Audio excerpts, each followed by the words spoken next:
Aquí, seguimos aquí adelante con el Cuervo Radio y nuestros amigos de las salas del rock. ¿Qué canción nos interpretaste? A esa mujer. ¿De qué se trata la canción? ¿De qué se trata?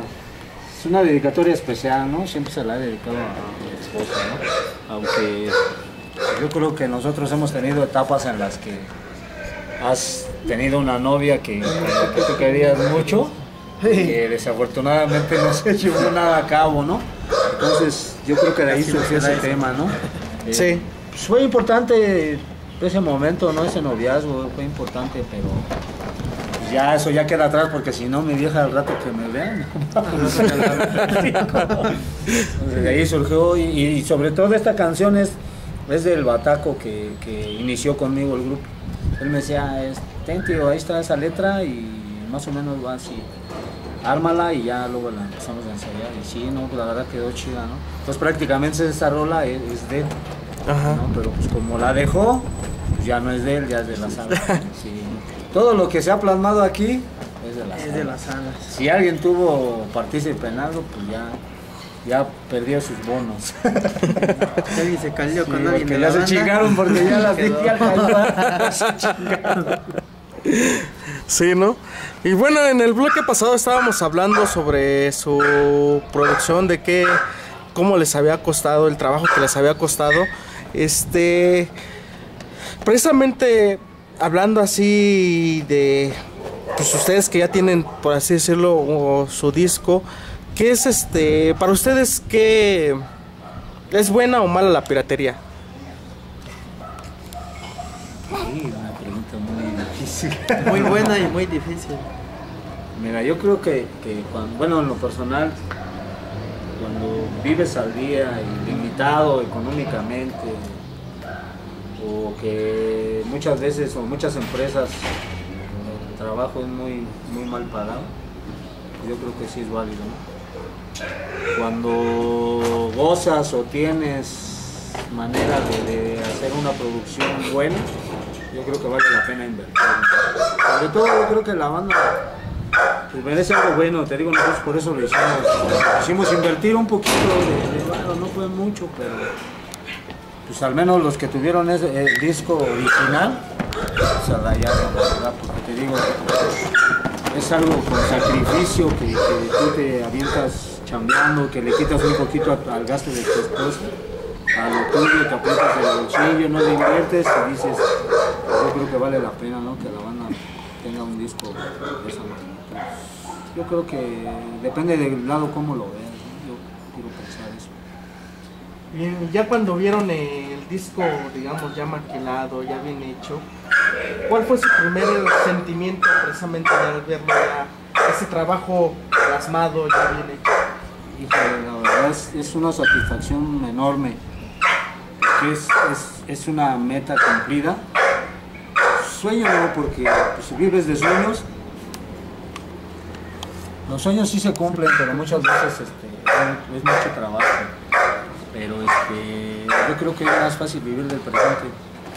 Pero la verdad no queda ahí, ¿eh? Cuando tú recibes en tus manos el disco, no queda ahí, porque yo siento que viene lo difícil, el irle dándole promoción y sobre todo es donde entra la maquila de ese disco para que la banda escuche tus rolas y sea la banda la que te juzgue si vale la pena el disco o no, o si nada más compones por componer, o ay, esa pinche rola es nada más una aventada, ¿no? Ajá. Entonces yo creo que es más difícil después de que tienes el disco que antes. Para mí sería ese factor, darle la promoción mucho después de, porque si no tienes capital, pues no tienes para la maquila, entonces la banda no va a tener tu disco. Cuando tienes el capital, que es una decisión, te digo, difícil porque pues está la familia tuya. Entonces ese capital lo vas invirtiendo y no falta cuando ya tu morrito se puso mal, o que necesita esto, o que la esposa ya tiene un problema, o que ya te van a embargar, o que ya te llegó el del banco, ¿no? Que pague hoy o a bufete, ¿no? Entonces son decisiones, te digo, bien difíciles que a mí en lo personal me han ido madurando todavía mucho más de lo que ya tengo. Y te digo, para mí sí es, yo lo veo de ese lado que es un poco más difícil, porque de los originales son pocos. Haces tu maquila y porque tienes en ese instante para esa maquila, pero se te acaba y tienes que juntar otra vez para otra maquila. ¿De cuántos? Pueden ser 100, pueden ser 200, pueden ser 1000, dependiendo del capital. ¿Cuánto te tardes? Depende de tu trabajo, depende de si hay o no hay. Ahorita la crisis que tenemos, Sí. tú bien sabes cómo ahorita está la chamba bien floja, ¿no? Muchas empresas ahorita lo que hacen es echar a su personal afuera, porque ya se viene noviembre, se viene diciembre. Entre menos varo aflojen, pues para ellos mejor, ¿no? Entonces la banda se queda sin varo y luego en esas fechas importantes es muy difícil. Sí, la verdad sí. Sí, es muy difícil. Bien, y ahora alguna anécdota que tengan cuando que tengas no sé, chusca o algo así que te haya pasado dentro de la grabación del mismo disco. No. Chusca no, lo que te digo, sí, yo en lo personal, la verdad te digo, el baterista nos ayudó bastante porque él es estudiado. Entonces él fue el que empezó a acomodar las canciones y pues ya plasmada la idea de él, pues yo también un poco ya de experiencia, plasmábamos la idea y con los que batallábamos un poquito eran con los otros chavos, ¿no? Sobre todo a la hora de cuadrarlas con el metrónomo, porque te digo, las 4 primeras sí las cuadramos por metrónomo. Entonces es muy difícil porque es un aparatito en el que está tic, tic, tic, y lo sueñas. Y sobre todo a la hora de la grabación los nervios te traicionan, o la emoción te hace cometer tonterías. Entonces todo el trabajo que tú hiciste o te esforzaste, pues ya se vino abajo y otra vez tienes que empezar. Bien, ya hemos escuchado algunas rolas de ustedes y pues ya saben que pues en los años, no sé, en los 70s, 80s, pues tú le preguntabas a alguien y pues sí, le preguntabas a alguien qué música te gustaba y te decía pues el rock, ¿no? Y el rock pues ya englobaba, digamos, el punk, el metal, todos esos subgéneros, ¿no? Precisamente ya en los 2000 como que a alguien se le ocurrió la idea de que pues sí, pues vamos a nombrarlos como subgéneros, de que pues ya a fuerzas dentro del rock ya es metal, punk, rock urbano, que rock rupestre, que rockabilly, etcétera, ¿no? Ahora sí que basándonos ya digamos a esos subgéneros, ¿ustedes cómo clasifican su música? ¿Dentro de qué subgénero clasifican su música?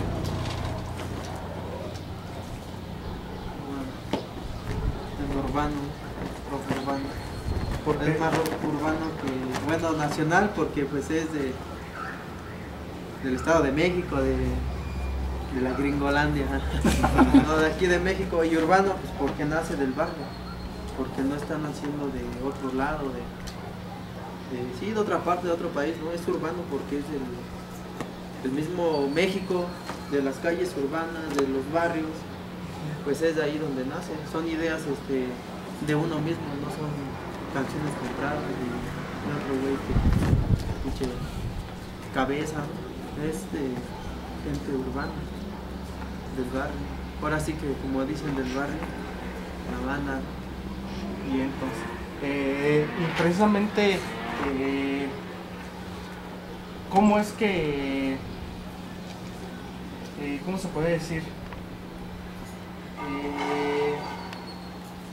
Pues sí, pues así que igualmente pues en aquellos tiempos pues se decía que pues un rockero pues representaba no sé maldad o algo así, decía, ¿no? Te ibas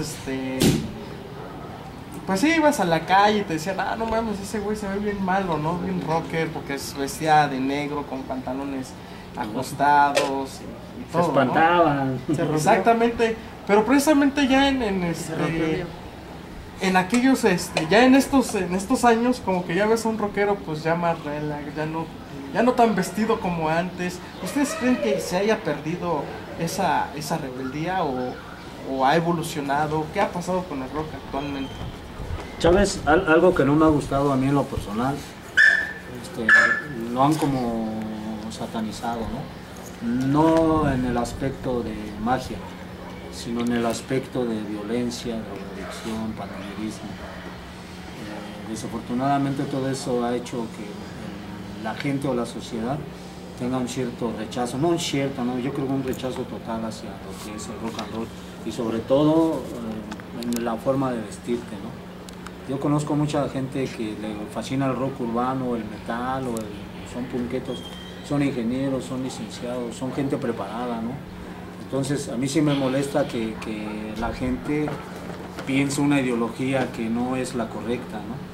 Yo creo que para hacer una crítica de ese modo tiene que vivir del lado de nosotros para que pueda decir, no, sí es cierto, esa madre es pura pinche drogadicción, violencia, degeneración, ¿no? No puede tener una idea concreta si no la vive, ¿no? O no puede asociar algo que por ejemplo ya un cabrón mató 10 personas nada más porque traía una playera de rock urbano, pues yo creo que no es por ahí, ¿no? El asunto. Bueno, eso es mi forma de pensar. Y precisamente, ¿cómo es que las salas del rock ha sobrevivido precisamente a todos esos estigmas? Pues ya sabes que, como mencionabas, que a fuerza es un rockero, pues, para la mentalidad de muchos que es marihuano, drogadicto, borracho. A lo mejor borracho sí, pero no, que es hasta malviviente, que es hasta malviviente y pues sí, todos esos estigmas precisamente. ¿Ustedes cómo han sobrevivido a todo eso? Pues a la crítica, al empuje y sobre todo yo creo que pues, no es darles gusto, ¿no? Yo creo que lo principal es mantenerte firme y sobre todo yo creo que algo que debemos de hacer nosotros como grupo es sobre todo en el escenario no plasmarlo a las ideas de lo que es por ejemplo, bueno, yo tengo esa idea, si yo soy en el escenario no voy a tener un tabaquito de mota en mi boca, estarme dando las 3 y tocando, sobre todo porque hay niños. Entonces, si nosotros queremos cambiar esa ideología, por ahí debemos de empezar, ¿no? Yo sé que a muchos rockeros no les va a latir lo que yo estoy diciendo, pero yo creo que es una realidad en la forma de que nuestro rock tome más fuerza, ¿no? Se puede decir que a lo mejor entre comillas es un rock educado. Yo creo que tenemos que... Yo le comento a mi camarada de la historia, él formó parte de las salas de rock, y yo platicaba con él y yo le decía, es que sabes que tenemos que nosotros que cambiar esa idea, que la sociedad no piense que el rock urbano es violencia, es drogadicción, es degenere, no, güey.